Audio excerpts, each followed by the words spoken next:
And speaking of weird toppings on bagels, welcome to the Real Stupid Review Show. I am here with Cody, Eddie, Izzy, myself, and we're doing this very quick review for an Izzy mandate that is called Shiva baby, if not Shiva baby, Shiva baby. Shiva. As the ambassador, Izzy, can you please tell us why you chose this movie, good sir, and then roll into your wonderful review. I know you guys don't like watching foreign films, so I wanted something English and I wanted something short. Mike's been off the show for a solid 3 months. We're 100% good to watch international. And every time it happens, someone complains about it, and it always shifts, saying that there's too much subtitles. What do you think we are? What? I've seen y'all in front of a television. You're correctly on me. You say that to me? I'm fucking offended. I pay full attention to absolutely every single thing that we watch here, and the only time I ever pull out my phone is to look at fucking Letterboxd. Yeah, maybe you sit off your phone, Cody. You would give Happy Death Day a 5-star, Cody, guys, because you weren't taking in the nuance of art. You hold on to Happy Death Day so strongly. It's a great movie.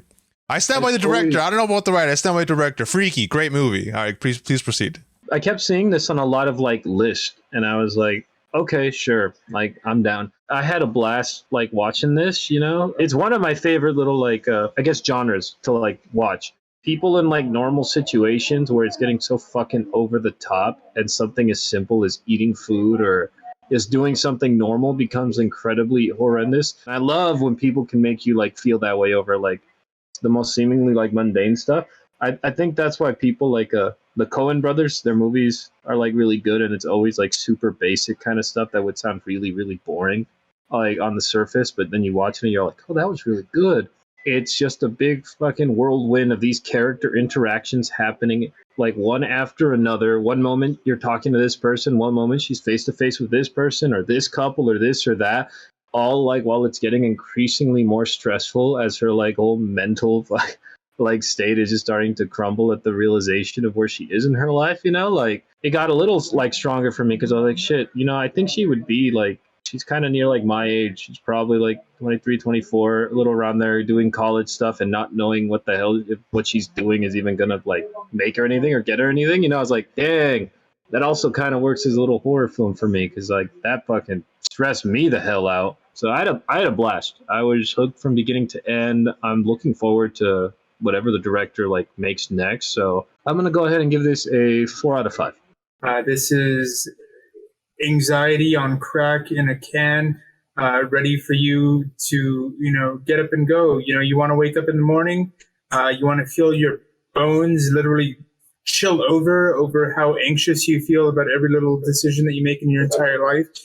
Because either your direct family is going to scrutinize it, or your extended family is going to scrutinize it, or you're realizing that you're going into college and wasting your time and wasting your money and wasting your energy and wasting all of your effort to do something that might ultimately be fruitless. And you contemplate selling your body along the way, and you're like you know what, is being a male hooker that bad? I don't know, Eddie. But is being a male hooker that bad? Now we're kind of drifting away from the point here of Shiva baby. Is that your college thesis, Eddie? No, this is real life. Should be. But holy shit! But even with the oodles of anxiety that is seeping out of every crevice and pore that this movie owns, which, being a young adult, they have a lot of them. Pretty solid. I loved it. 4.5 out of 5.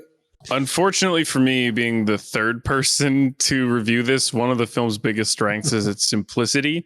It takes place over less than 24 hours. It follows almost entirely a singular character in this very claustrophobic way. And there's talk about genre. Is it comedy? Is it drama? Is it horror? I think it's more horror than anyone would expect. It's about just family pressure, world pressure. It's a coming of age movie. It's discovery. It's regret. It's just concentrated anxiety, and it's communicated so well through small actions and through things that are left unsaid. I think the poster behind Izzy is a really good example. A woman holding a bagel is an incredibly stressful scene just due to this immense pressure from on screen, but often from off of screen. Emma Seligman directing this did a fantastic job of pacing everything properly. The ending is abrupt but also punctual. It leaves you wanting more, but it left me feeling okay with not seeing more because you get to where you need to go. Rachel Sennott sold this really complex and messy but positive character really, really well. It's such a blend of so many different things, but really it's just about a person who's really stressed out by their family. And that's something pretty relatable. I think the idea is great. I think the script is good. I think the execution is good. 4.5 out of 5. It's this a carousel of interrogation from, your body, your career path. It does become so like emotionally trapping. You said, Cody, claustrophobic. That's probably the best word for it, where it just builds you up into a social horror movie. Like the music, like if you just listen to the audio, it's just the soundtrack for Insidious. Like the music is literally just your classic horror soundtrack, and it fits. One thing I really enjoyed was the fact that our lead is so self-destructive. It felt very human, very real in a kind of way. There's a question of as to who is the moral good guy in this, and I don't really know. But that kind of questioning is, I think, what you're watching through the whole movie to see who is going to be the victor, and you don't really get that. Without spoiling, the ending just kind of feels like it is what it is. It didn't have like the climactic like confrontation, E! Network, Kim Kardashian. It's like, oh, da da da da da da.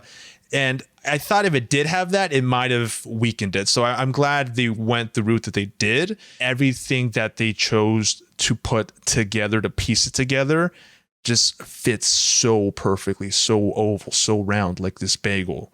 I don't know about the tuna still, but I'm sure about this movie. This movie is fantastic. It's a 5 out of 5 out of 5. This is salmon. What's tuna? Salmon? I don't know fish. I don't know fish, but I know movies, and this movie's a good one. Salmon. The Lox bagel is literally probably the most famous form of bagel besides bagel with cream cheese.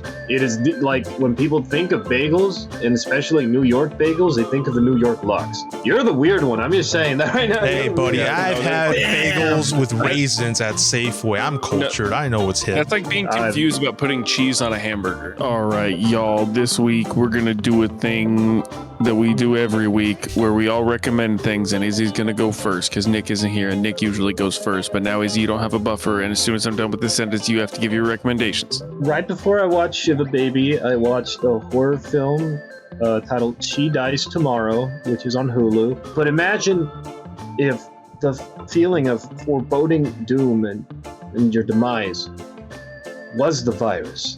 It's surprisingly funny. I would say there's like dark, like comedy elements sprinkled throughout it, and I was like, oh, this is really interesting. So I recommend that. I watched a movie a while ago called Crimes of Passion. I'm pretty sure there's a huge message on marriage there and happiness. So in a way, it's a relationship movie, but it's also equally like over the fucking top in like the lines, the one-liners, and the shit these characters say. And the villain is just I love watching insane people like on movies. Like I was like, yeah, that's just crazy right there, And for my third one, I'm gonna say an animated series I've been watching and I'm about to finish up called To Your Eternity. But I guess the best way I could put it, something is sent to Earth. That thing has no consciousness. It really doesn't have anything. It takes the form of whatever has some type of experience around it, and it feeds off of experiences. But yeah, those are my 3 recommendations. My Instagram page, Peggy's_Cauldron. Go out and watch that, or not watch that. Go out and give me a free follow. And also on the topic of Eldritch things. Fuck, you can't see it in the. God damn it! Call of Cthulhu. No, it's not Call of Cthulhu. Eldritch Horde's a pretty cool survival adventure cooperative board game. what's not to love about it? There's portals, there's monsters, there's Cthulhu, there's the fucking there's the really fucked up named monsters that are borderline the N-word, but you know they're all H.P. Lovecraft, so it all makes sense. What happened? It's because it's H.P. Lovecraft. No. You can live. You live things from H.P. Lovecraft's monsters. You do not live things from his personality. He was a piece of shit. Oh no, yeah, exactly. But also he named a lot of his monsters really fucked up things. It's not chill, H.P. Lovecraft, but people have made good use of your content and your creations. I mean, just look at Lovecraft County. It's great. Clean your keyboard. It's great. I've had this keyboard for a long time. I haven't cleaned it more than just like blowing on it or the occasional compressed air or like kind of wiping the top of the keys. I completely took all the keys off, did a full clean, Q-tips, toothbrush, fucking rubbing alcohol, use dish soap. Like a big bowl, or I use a pitcher, and you put all of your keycaps in there, dish soap, and a brush, like so much dish soap, too much dish soap, and you just swirl it around in like warm water, not hot water. I did that like a couple times, scrubbed them all. I was able to get everything looking like brand new except for my left shift. So apparently I rest my my pinky there too much. See, I was gonna say I'm anti cleaning your keyboard. You know, it's like an old house. You just have layers of paint. I just like the layers of grime until I eventually buy a new keyboard and just run my thumb through it. You know, it's like kind of like speaking of Denny Villeneuve, like the dune worms, just they come at you and the sand just like ripples. It's like anyway. I'm recommending Clarkson's Farm. Oh, you son of a... Oh, God. Okay, I'm going to power through this. I'm being bullied, guys. I'm the victim here. Jeremy Clarkson, as he's very famous from Top Gear, the Grand Tour, racing around fast cars. This is the opposite. This is him in his British farm home, basically going through and learning the ropes of what it is to be a farmer. I think it's a very... like casual show, but it still has its like very like comedic moments, very intense moments. Again, like this is watching Farming Simulator, but it's British. Awesome show, and it got renewed for a second season. So if you like it, and then you get even more excited because there's gonna be a better one. And now that's it for Cody's Bits of recommendation. Cody, you son of a bitch. You've watched so many good things this week. It was really good. And like I watched a lot of good things, but I think this is really good too. I think this is low key. Amazon Prime, check it out. No, fuck Amazon Prime. I will be the first to submit. I will put on my Amazon ball and chain. No problem. It'll be here in 2 days. Free shipping. I can drink. Balancing the numbers for Amazon sounds like it's a fucking blast. Anyway, thank you for this show. Great review, great film, great reviewers, critics. Thank you, Cody. Thank you, Eddie. Thank you, Izzy. Thank you, maybe Nick. I don't know if he's hopping in on this one, but it doesn't matter. Thank you, everyone. Where's the sunscreen? That's you should recommend tell people to use sunscreen. Straight up hentai animes. There's very little that surprises you with anime. You in the back. I cannot relate whatsoever to this. All anime is hentai. I stand with you. What are you talking about? What kind of...